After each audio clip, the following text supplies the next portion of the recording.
হাওয়া এতটা গোলাম ছিল যে আওয়াজ সঙ্গে সঙ্গে তার কানে পৌঁছে দিয়েছে। সারিয়া বলছে, ভাই আমিরুল মুমিনিন উমর রাদিয়াল্লাহু তাআলা বলছে পাহাড়ের দিকে তাকাতে।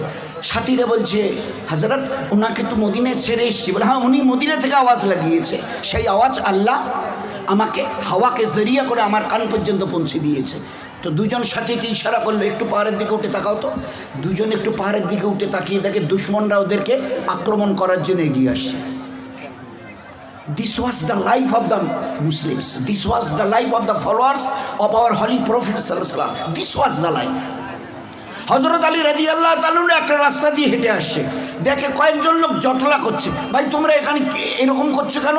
তো বলছে, হযরত দেখুন না, বাঘটা দাঁড়িয়ে আছে, আমরা এই রাস্তা দিয়ে চলে যাব ভাবছিলাম, বাঘটা আমাদের দিকে এইভাবে মুখ করে তাকিয়ে আছে, কি করে যাই? তবে আচ্ছা আমাকে একটু এগিয়ে যেতে দাও। লোকগুলোকে সরিয়ে একটু এগিয়ে গেলেন, গিয়ে বাঘটার চুলের ঝুঁটি ধরে দুটো আগে চর কষে দিলেন। দেওয়ার পরে বলছে, এ বাঘ, আল্লাহ তোমাকে এই জন্য দুনিয়ার একটা মখলুক বানিয়েছে যে মানুষকে তুমি কষ্ট দেবে, ইনসানকে কষ্ট দেবে, এই জন্য তোমাকে আল্লাহ আর একটা মখলুক করে সৃষ্টি করেছে। দুঘা বসিয়ে দিয়েছে, আস্তে করে লেজ গুটিয়ে বাঘ জঙ্গলের ভিতরে চলে গেছে। This was the life. বুড়িমা এসে বলছে, আমার তেলটুকু আমিরুল মুমিনিন পড়ে গেছে, একটু ব্যবস্থা। আমি গরিব মানুষ না, বুড়িমা গরিব মানুষ, তেলটুকু হাতে নিয়ে যাচ্ছিলাম, পড়ে গেছে, আমার একটু ব্যবস্থা করেন।